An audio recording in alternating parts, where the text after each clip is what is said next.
Hello everyone.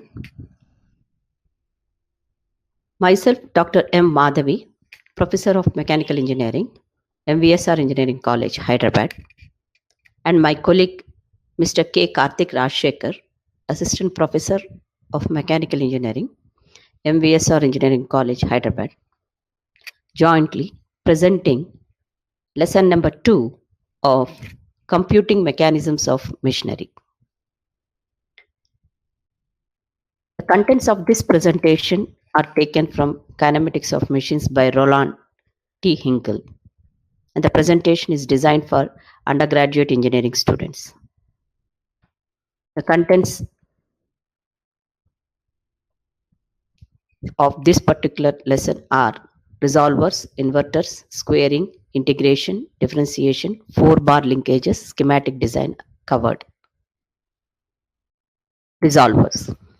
The name of this mechanism is derived from this section as a resolver of a vector displacement into its rectangular components.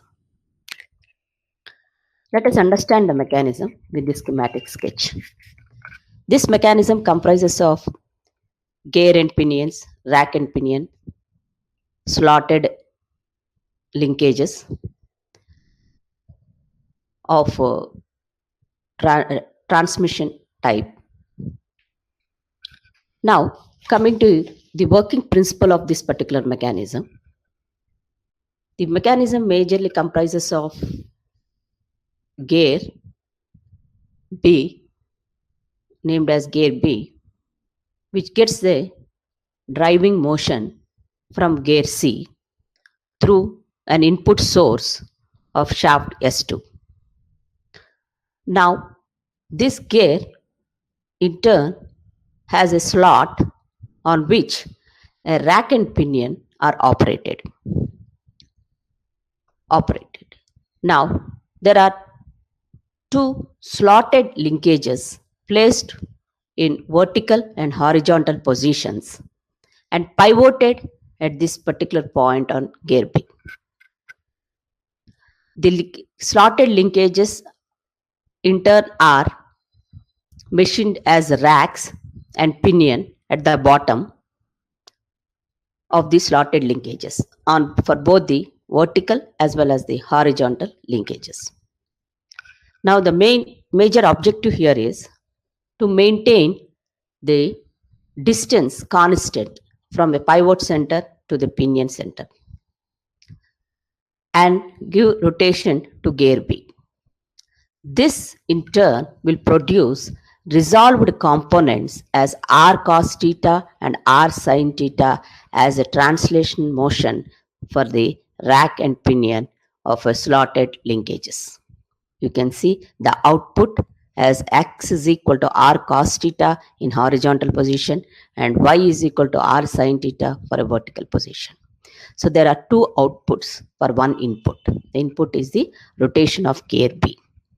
So how do you obtain the rotation of gear B? Maintaining R as constant. That's the working principle of this particular mechanism. So the magnitude of vector R here is to be held constant by holding shaft S1. You can see shaft S1 here, and that is fixed. And there is an orientation given to S2 by turning the shaft S2 through some power source. Now, for this R to remain constant, it is essential that the gear A turn the table or gear B to prevent the rack from rolling on gear A and changing the value of R. That means to maintain R constant, it is important that the gear A turns the gear B and prevent the rack from rolling on gear A. For this to happen, this particular mechanism can be accomplished by using a differential gear, the bevel gear. Now let us understand the mechanism in two parts. First one is, let shaft S1 be fixed and shaft S2 is turned. When shaft S2 is turned, gear B is driven by gear C. Look at this figure. The gear B is driven by gear C. The gear C in turn is held on shaft S2. And this reduction is of 2 to 1. At the same time, gear E, this is gear E. Gear E, which is fastened to the arm of the differential, turned by gear D, is turned by gear D in the same direction as gear B, but only half as far. So E and B are turned in the same direction, but only as half as far. Now with shaft S1 fixed, gear G, which turns gear A will also turn twice as far as gear E. Will also turn as far as gear E. So shaft S1 is held stationary, and the rotation of shaft S2 will cause gear A to turn with gear B. So gear A and gear B will turn together. Thereby you can maintain R as constant. So when R is constant and gear B is rotated with theta distance, so then you get two outputs, one as X, which is R cos theta in a linear motion, and Y as R sin theta in another linear motion. Now with shaft S2 fixed, any turning of shaft S1, now this time you fix S2, and any turning of S1 will turn gear A to an equal amount in opposite direction. This will drive the rack to move in the slot, and thereby R changes, varies. It can be increased or decreased. Thereby the output value X and Y also varies. You can understand it better with an animation of this particular mechanism. You can see the gears motion. The gear C gets input from shaft S2, and then it is transmitted to gear B. From this, since this is pivoted, all three are pivoted together, the slotted linkages will try to produce motions, linear motions, in both in X and as well as in Y direction, of magnitude equal to the resolved component, that is R cos theta and R sin theta. So this is the animation of a precision rack type component. You can see the actual model of this precision rack type component. This is the gear B, and gear A is inside this, fixing the radius R, and they get the power input from gear C. This is gear C getting the power input. You can observe that two outputs, one is called X here, which is having a rack and pinion, having a linear motion in horizontal direction, as a resolved component value as R cos theta. Similarly, in Y, which is also a resolved component of R sin theta, has a vertical motion on a rack and pinion mechanism. Courtesy of General Precision Lab. The next mechanism is based on inverter. Inverter is nothing but the reciprocal operation. To understand this, look at the mechanism. It's a 6-bar link mechanism. You have one fixed link, and a slotted lever pivoted at this fixed link 1. It has two slots here, one slot here, another slot here. Then there are slotted, here you have a slotted linkage in this. Link 3 and link 5 are inserted so that they can reciprocate inside the slots of 2 and linkage. Now this particular link 3 will also move on link 4, where link 4 is a ramp that can slide up and down on rollers. Similarly, link 6 can also slide over the rollers in horizontal position. The constraints of this mechanism are: link 1 is fixed, and the distance between the horizontal axis and the pivot center is E is also fixed. Similarly, the distance between the axis of this RAM and the pivot center F is also fixed. So E and F are fixed.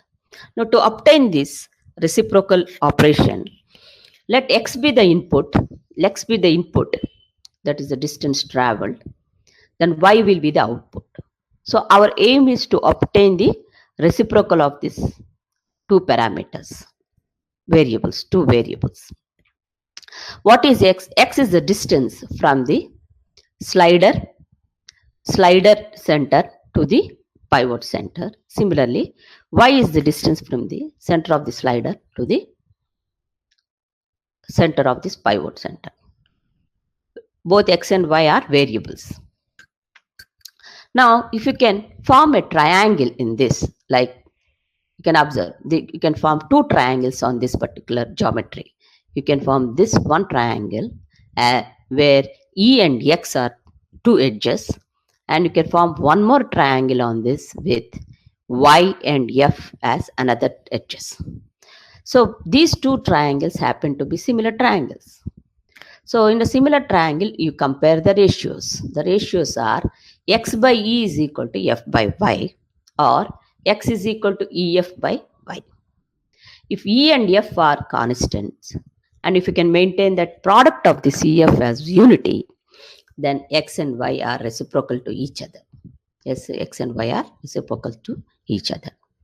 Now let us see the motion of this particular mechanism. You can see about this pivot, linkage 2 is rotating, and the input is given to the slider, which slides this RAM here in the X direction.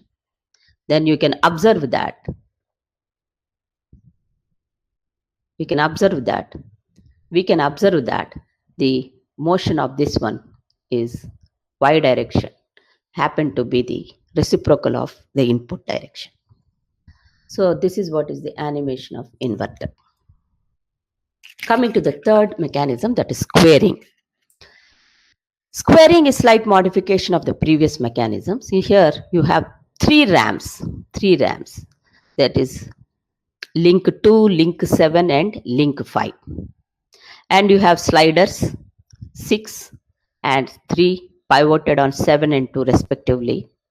And this link 2, or previously called 4 now, is a slotted link, is kept in a bent form, in a bent shape or a V shape, pivoted at point D. Now let us say that X1 and X2 are two inputs, which are the distances from the axis of the vertical axis of the RAM to the slider center on both sides. And then Y is the distance between the axis of the horizontal RAMs to the pivot center here. Y happens to be the output. Now you can see there's a triangle CDB, a right angle triangle, in which you can again divide it to two triangles, and they happen to be similar triangles. Now if you can again compare the ratios of these two triangles, you have Y by X1 is equal to X2 by Y, or Y square is X1 into X2, or Y is square root of X1 into X2. So the output is the squaring of the product of two inputs. Output is the squaring of product of two inputs. So you can obtain a mechanism with this particular operation. Now let us see the animation of this operation. You can see these two, X1 and X2, coming together, then Y is coming in downward direction. If X1 and X2 are going away from each other, then the RAM moves in upward direction. The integration. Integration is another mechanism based upon two classic disk integrators. So one comprises of smooth disk that is named as 2, rotated by an input variable theta. and an output disk 3, which is perpendicular to and spring loaded against disk 2. The radial displacement of disk 3 from the center line of rotation of disk 2 is the input variable, that is y.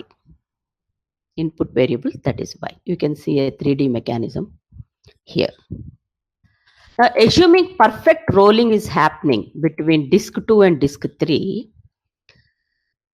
perfect slipping as disk 3 moves radial along disk 2. The arc y is equal to d theta, y is equal to d theta that is obtained here is equal to r into dw, r into dw on this disk 3.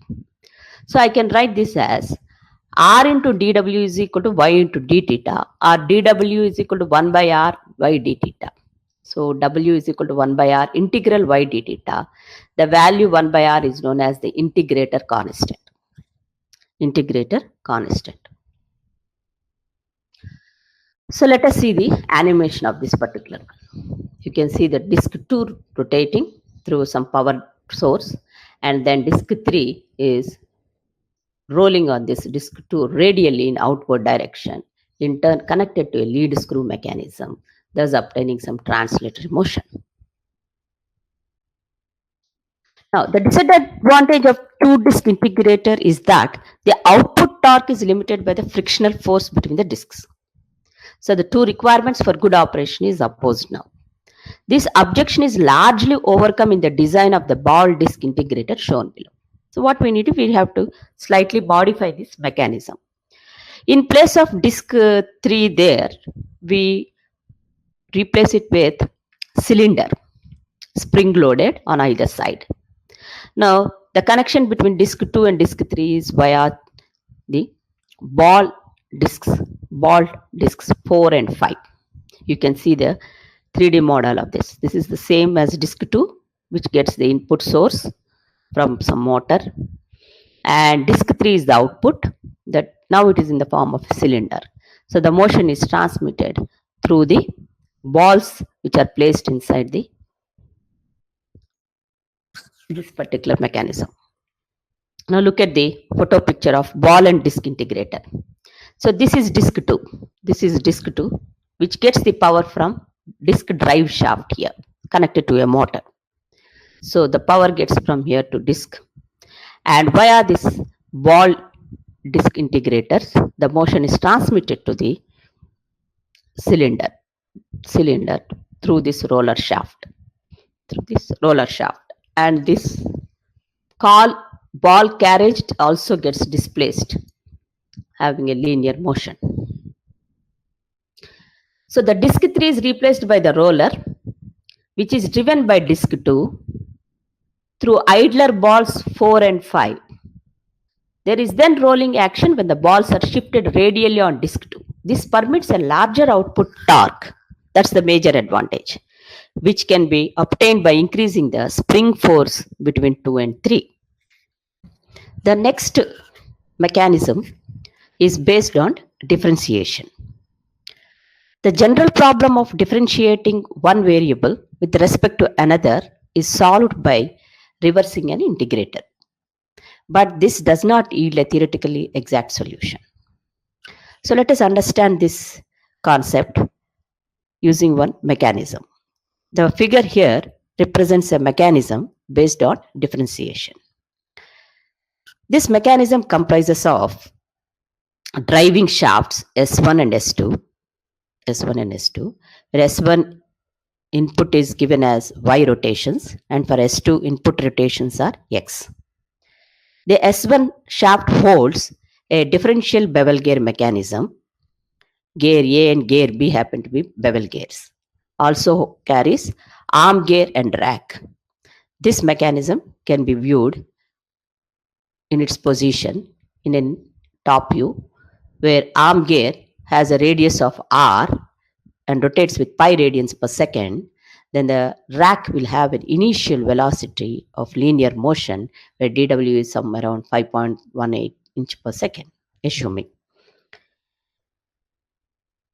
This another end of the rack is connected to a ball carriage, which comprises of two idler balls. the bottom ball rolls on disk 2. This disk 2 in turn is getting motion from shaft S2 with X input rotation. The motion that is transmitted from disk 2 to bottom idler ball is further transmitted to top ball, and this allows link 3, that is the cylinder, to roll about its axis. One end of the cylinder is held in a bearing, a spring loaded constraint. The other end is carrying another set of bevel gears, and the motion from here is transmitted to a gear and pinion which has 1:2 gear ratio, and this in turn transmits the power to bevel gear B. Now let us understand the working mechanism of this particular kinematics. The required derivative here will be W. Here W is the displacement of ball carriage from the central position of the shaft S2 towards radially outwards on table 2. So W is the output, whereas X and Y are the inputs. Now W here is the derivative, that is W is equal to dy by dx. That is, the derivative is the ratio of the instantaneous speeds of shafts S1 and S2, which is expressed by the position W of the ball carriage. Now here, trying to understand its working principle, the spider or arm here, the spider or arm of the differential is used to drive the ball carriage, and this ball carriage either mechanically or through a servo system. Here in this case, rack and pinion is used as for a mechanical source, and the ball carriage is attached to this rack 6, which is driven by the gear that is attached to the differential arm. Now when shafts S1 and shaft S2 are turned, the rotations of gear A and gear B will cause the arm gear to move the rack until a position is reached which produces equal speeds but opposite directions of rotation for gears A and B. Now, how does this happen? This happens when shaft S1 will rotate with Y, and that in turn will rotate gear A, and this gear A will turn arm gear and rack with some motion. Simultaneously, S2 is rotated with X rotation, and this is transmitted through the table to the ball carriage. So the ball carriage is now having a differential speed. One is through rack, the other one will be through shaft S2. So this motion is nothing but W. Now, coming to this W cylinder, the cylinder in turn will rotate the bevel gears, and through this 1:2 gear ratio will transmit motion to bevel B. Now the bevel B gear will also rotate, and this motion will be completed until this produces equal speeds but opposite directions of rotations for gears A and B. Now at this time, the position W of the carriage is a measure of the ratio of the speeds S1 and S2. And that we can see in the form of mathematical expressions as W is equal to dy by dx, and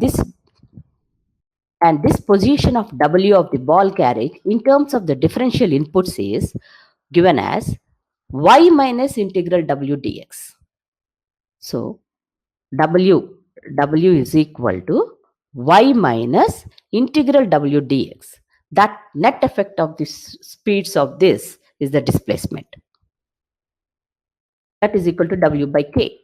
Now, if you integrate this with respect to dx, then the expression changes as dy by dx is equal to W plus 1 by K dW by dx, where K is called a scale factor. Now, the above equation can be rewritten in the form of dW by W minus dy by dx is equal to minus K dx, just rearranging the terms.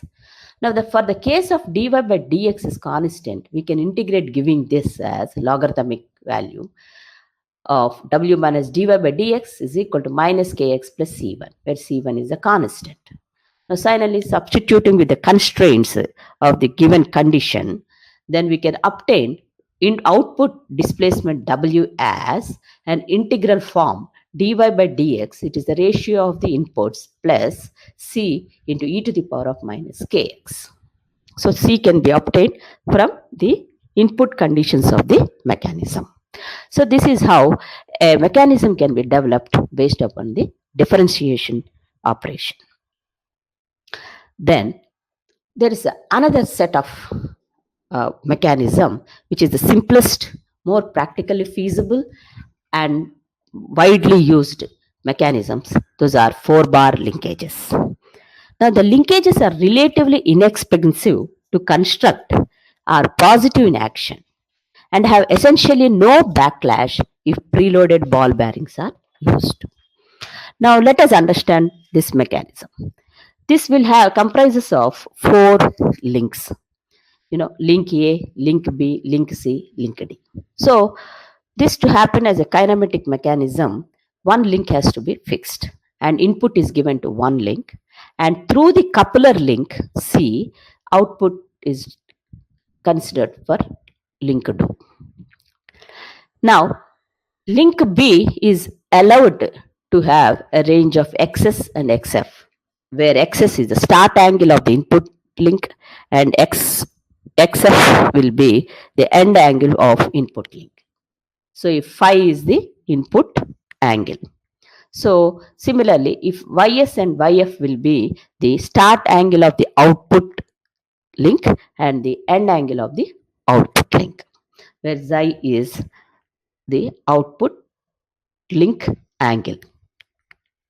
Now, to understand this better, this combination of linkages and link proportions and input angles and start and output end of the input and output angles are charted in a tabular form in this way. So to understand this, you have a linkage number, means the function of that particular output link, the range of the motion of this input link, then the net angle of the input link, net angle of the output link, and x1 is the first precision point. Then you have link angles phi 1, xi 1, phi s, xi s as the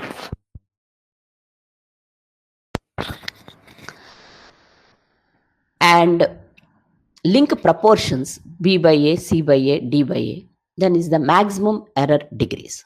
What do you mean by maximum error? Maximum error here means the structural error minus the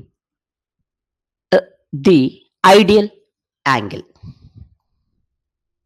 So it is basically the difference between the ideal angle and the structural angle, which happens, structural angle happens based on structural error. So that difference is what is called maximum error. That is a permissible error of the output link.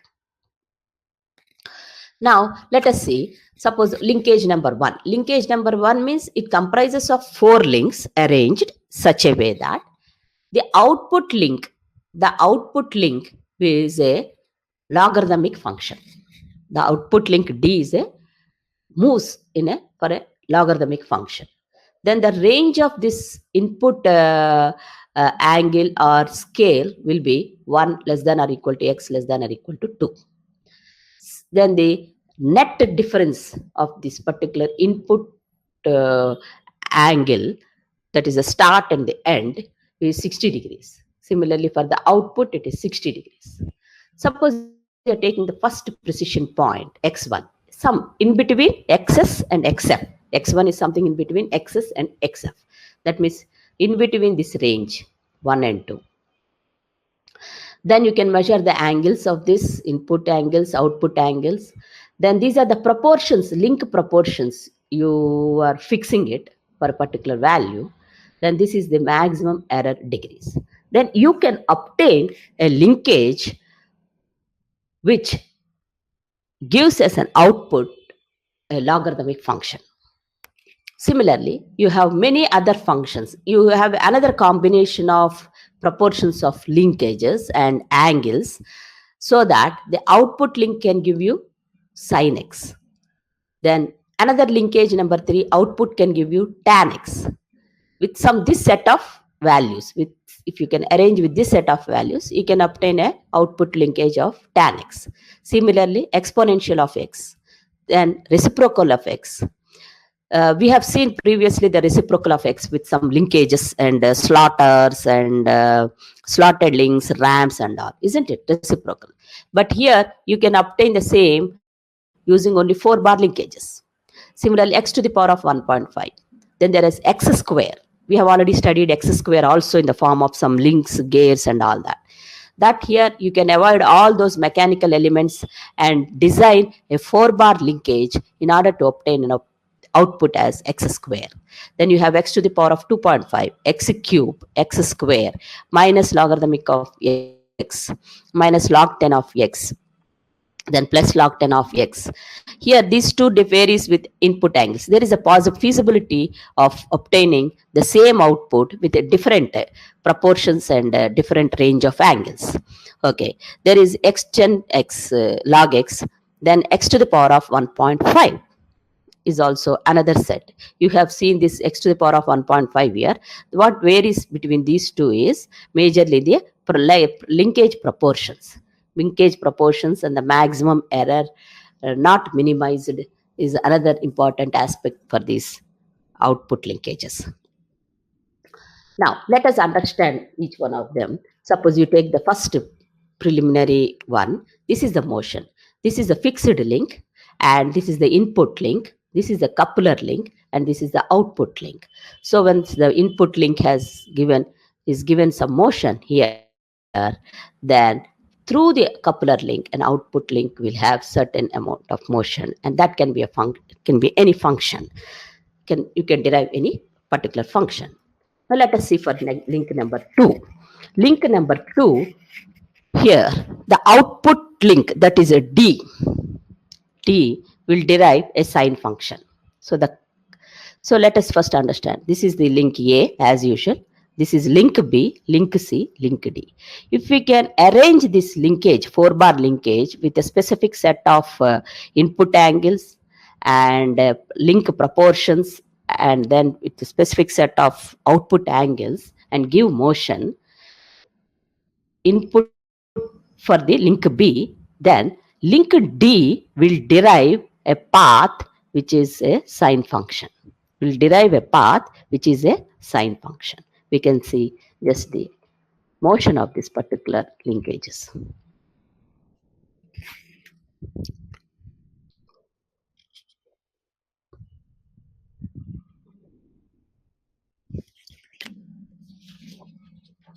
So this is one form of linkage. Then you have link number 6. Number 6 will have an output function as x to the power of 1.5. So again, based on the table chart, whatever we have shown you, you consider the linkage proportions, input angles and output angles. You can obtain the path traced by the link D, this one. The path traced by the link D will be x to the power of 1.5. So you can see the motion of this clearly. The path traced by the link 4 can be x to the power of 1.5. Then comes link number 10. This is a special case. This differs from the other in that both the negative and positive branches, these positive and positive branches of the function are generated. This is something typical. You can see one above and the other below. In all the other cases, you can see all the linkages either being in below the fixed link or above the fixed link. But in this particular case, you observe that both this one is a positive, the other one is a negative with respect to fixed link. It is usually difficult to generate a function of this type with a small error. The error in this case can be around 2.31 degree. Usually all errors are limited less than 1. But to obtain such a thing, you have to accept an error of 2.31 degrees. So this is a fixed link. You give input to this. The path traced by the input link is this. This is this for the given range of angle. Then the path traced of the D will be this, will be C1, C2. So that path will be generated an expression of x square. You can see that.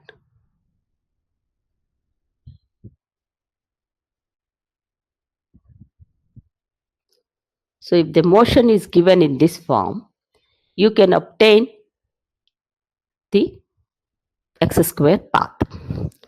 Then the next important mechanism is schematic design. Schematic design. This is another form of kinematic mechanisms. Here, the design of a computer is usually started as a simple block diagram which shows the order in which the mathematical operations are to be performed. Now, suppose here in this, we consider an equation. Based on the equation, we develop block diagrams, and based on the block diagrams, you design a mechanism. Here, mechanism comprises of various mechanical elements like cams, gears, rack and pinion, linkages, etc. Okay, this is the pattern what we follow in the schematic design. Now, let us take the most fundamental equation of motion of a displacement. That is, displacement is half acceleration times square plus initial velocity into time. So S is equal to half AT square plus V naught T. Now this expression can be written in two forms, two other forms. What are those?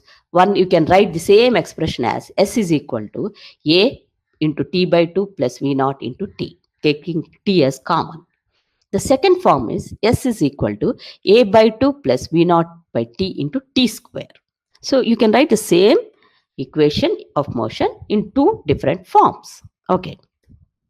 Now, we will represent the same thing in the form of block diagrams. Okay. The first expression, let us take, what is the first expression? S is equal to AT square by 2 plus V naught D. This we are now representing the form of block diagrams. Each block consists of the mathematical operation. Suppose one is square, SQ means square. This means multiplication. This is addition. In this, then you also have division. Okay, so these are the blocks operating the mathematical operation. Now let us, how do you arrive to this with the blocks? Now for a square operation block, you send the input as T. Then the T, it will give the output as T square. Now this T square is an input to this block and another input as A by 2. Put together, you get it as AT square by 2. Now simultaneously, you give two more inputs like T and V naught to this multiplication block. Put together, an output of V naught T comes out. This V naught T and AT square by 2 as inputs enter into addition block and come out as S, that is displacement, AT square by 2 plus V naught T. So this is one form of writing a block diagram for the given expression. Now let us see the B part. What is the equation for B part? S is equal to AT by 2 plus V naught T. Now this A by 2 and T are two inputs sent into multiplication block and that gives you AT by 2. AT by 2 and V naught being two inputs for addition block giving rise to AT by 2 plus V naught. Now you add T as another input to it, giving you S is equal to AT by 2 plus V naught into T. Now the third expression, S is equal to A by 2 plus V naught by T into T square. You get it as T as one input, V naught is another input. Because it is a division, it gives you V naught by T. Then A by 2 another input, both put together as A by 2 plus V naught by T. So simultaneously there is another, this block having square operation in it and send T in it to it gives you T square, and this T square is given as an input to a multiplication block. Taking the above expression, it gives you S is equal to A by 2 plus V naught by T into T square. So likewise, we have three different block diagrams for the same output. For the same output, we are getting three different block diagrams. Now, comparing these three, what we understand here is the arrangement C requires a divider, a multiplier, a squaring device, and an adding mechanism. So totally 4 blocks are required. Arrangement A also requires the same number of components. Okay, but the divider is replaced by a multiplier. This is an advantage because if the range T begins at 0, then the division by a number close to 0 results in a large value of the answer. If you divide any number with 0, it goes as infinity, isn't it? It's an absurd value. And this creates serious mechanical difficulties in this arrangement A. No such problems arises with multiplication by 0. If you multiply anything by 0, it becomes 0 because the answer is 0. So this can be avoided. Division block can be avoided. Now coming to arrangement B. Arrangement B uses only 3 blocks. This is that is on multiplication and addition. 3 blocks, but that eliminates the squaring device in this squaring device. Therefore, complexity is reduced compared to A. Then B appears to be the most favorable approach on the basis of block diagram analysis and should be chosen for the first preliminary design. So among all the three, B is the best approach in designing a mechanism. Physical mechanism with mechanical components or models, which gives you an output of W is equal to square root of T square minus V square. Okay, now here T and V are inputs and the range of V is from 0 to 5 and the range of T is from 5 to 15. Now how do you solve this? As I said, the procedure, first one is write different forms of that expression, represent them in the form of a block diagram, and then design the mechanism. So the first step goes, the same expression, W is equal to square root of T square minus V square, we can express in 2 different forms again. That is W is equal to V square root T square minus V square minus 1. So the final result is same. Or W is equal to square root of T minus V into T plus V. Okay. Now, the same expressions again we are representing in the form of expression block diagrams. So the output is square root of T square minus V square for anything. That is, send T into square block, getting T square. And similarly, V into square block, V square, use a subtraction operation for a block. Then I'm getting T square minus V square. Then go for a square root block, giving you square of T square minus V square. It's a very simple one. Now look at this B part. B part, V and T as a division, T by V. Send it to square, T by V whole square, minus scale factor, offset. So that gives you minus. Take square root, this is becoming square root, multiply with V, getting V into T square minus V square minus 1. So it is a little complex, having different types of blocks. And also in the middle, you have to use scale offset. That will lead to some mechanical errors. The part, then coming to C block, you have again T as the input for addition block as well as subtraction block, and V is the common input. So either you get T minus V and T plus V. These two are again sent to a multiplication block, giving you T minus V into T plus V. This sent into square root block, giving you square root of T minus V into T plus V. So these are the 3 forms of blocks. But here, the arrangement B must be discarded because of the division by 0. Again, the same problem. If you divide by 0, the values becomes very large and very difficult to have to handle those in the mechanical components.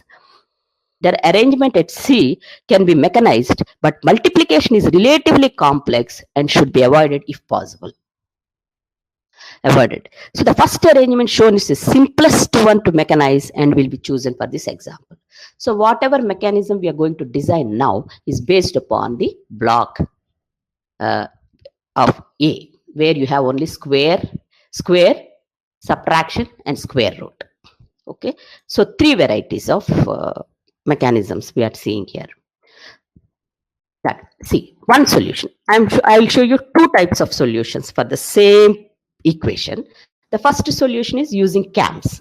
So you can use two cams here. One cam motion, the motion of one cam represents the time. The motion of another cam represents the v. So this motion of cam will result an output of t square. When it completes its 360 degrees rotation, the output will come in the form of t square. And the output of this cam will come in the form of v square. Now, when these two are simultaneously given to a link, which is a follower type, they take the differential of these two, obviously. That is t square minus v square. So the middle link here, which happens to be a rack attached to a pin gear, rack and gear mechanism, rolls with a differential value of t square and v square. So the motion of this rack is t square minus v square. That much value it reciprocates. Now when this meshes with this, the motion is transmitted to another direction. This is happening in a vertical direction. Now we are getting it to a horizontal direction, wherein you put a square root cam. This is the path traced on this is a square root cam attached to a follower here. So the value of this will lead to the reciprocation motion of rack, which is square root of t square minus v square. And this through the gear is read on the scale. That value will be w. But that w value will be square root of t square minus v square. So you put some value of t here as 5 seconds, v as 10 meter per second. Then you get a w of square root of 5 square minus 10 square as a w. Okay. Then, of course, you should take the positive values. Then you get a w indicating on the scale. So this is how a mathematical expression can be used to draw block diagrams, and from the block diagrams you can design a mechanical mechanism with components. The next one is the most versatilely used, as I said, linkage mechanisms. Linkage mechanisms, because of its simplicity in its design. This linkage mechanism actually comprises 3 sets of 4-bar linkages. This is set A. This is one set. This is set B. This is another set of 4-bar linkage. Then you have set C, another set of 4-bar linkage. Now, if you look at this, it has A, B, C, and D. Four links. 4-bar linkage is 4 links, where A is a fixed link. And the input link B and C are collinear, and the link B is connected to a graded scale, and that happens to be velocity V. And graded from 0 to 5. Now, the output scale D is graded from 0 to 25 because the output should be the square of the input. In this particular set of linkage I'm talking about. So if V is this, means I need V square. So from 0 to 5 means it is 0 to 25. So the output will, whatever output is given, it is obtained as a V square value. So you give some rotation based upon the gear linkage ratios, you obtain this. Based on the linkage ratios and input angles, you obtain this. So how do you get this? You please recall the table what we have seen previously, x square table. The function output should be square. So for that, what are the required input angles? What is the range of angles motion? Then what is the precision angle? Then what are the proportions of linkages? And what is the maximum error? Based on that, you need to design these 4 links, so that you obtain V square. Now, when you go back to linkage set B, the same exercise. Here, A is fixed, B is this, but C and B are not collinear here. C acts as a coupler link here totally. Then it is a D is the output. But here the input is T, time. The time goes from 0 to 15 units. Then that output link will give you 0 to 225 as a T square value. As a T square value. So here the path driven by the D is again the square of the input value. There's a square of the input value. Now, we need to use a differential gear here, a differential gear, so that all this run on the same shaft, or power driven mechanism, such that the differential value of V square and T square is transmitted to the linkage C. So, using a bevel gear differential, the differential value of V square and T square is transmitted to linkage C via idler gear. Via idler gear. Now, coming to linkage C, it again comprises of four linkages: link A, link B, link C, link D. And as usual, link A is fixed. Now, here the input angle is D. The input angle is D.